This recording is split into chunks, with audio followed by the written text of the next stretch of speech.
बर्तमान 4-5 दिन है आमर फुलबाणी सहर को कुहुड़ी माड़ी आसी आर प्रभाव में ठंडा आस्ते आस्ते आरंभ है। प्राय समस्ते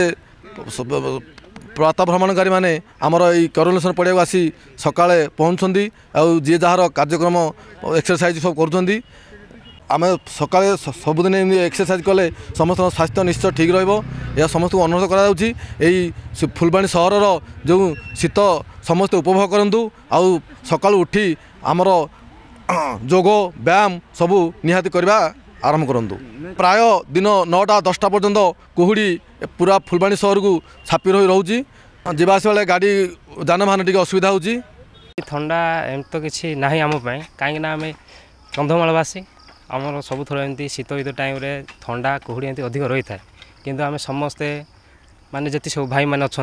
सब आसुँच 4:30-5टार आसुँच ये एक्सरसाइज कर बहुत मजा नौ आमको किसी लगुनि एमती थंडा एमती आहरी अच्छा तथापि गोटे अधिक कुहुड़ी थंडा लगी था कुहुड़ी तो रही था 8:30-9टा पर जाए कुहुड़ा छाड़ुचे ना भी देखुच बहुत कुहुड़ी धरी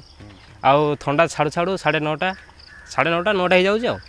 लगुच थंडा और आगू बढ़िया भाया लगुच